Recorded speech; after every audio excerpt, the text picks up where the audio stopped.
Hi everyone, Kim Carter here. I want to say a special welcome to those of you that have just joined our online community here in the last few weeks. I hope you find this a place to come and get encouragement and just to grow closer in your walk with Christ and to become a better mom.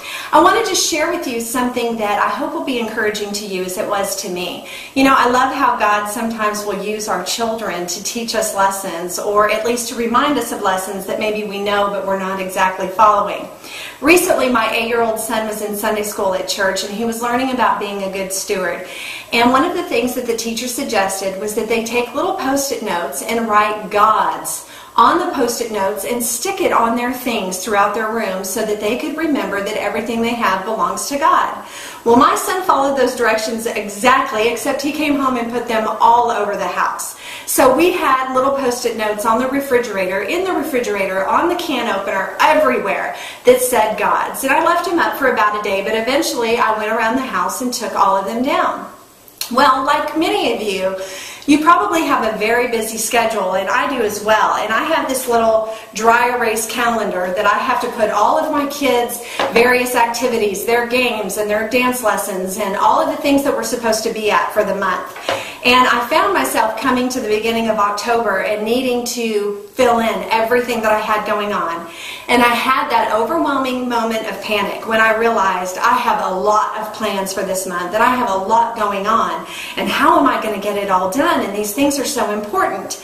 And as I went to fill it out, lo and behold, there on the top of my calendar was yet another Post-it note that says, yes, God's. And what I immediately was reminded of and convicted of is that ultimately my time does not belong to me, it belongs to God.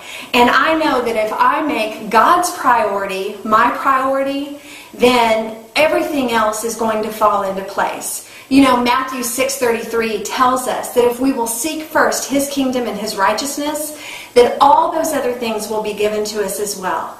And the reminder there is that we need to commit to make God's priorities our priority.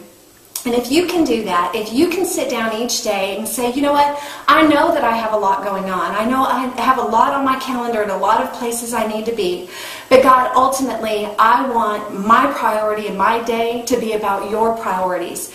And when you can do that, you realize that sometimes those irritations that happen in the day where your plans get derailed or you get slowed down or something doesn't work out, when those things happen, you can have a new perspective on it because you realize that you have committed your day to God's plan and maybe that was His plan for your day. So I hope you find that encouraging.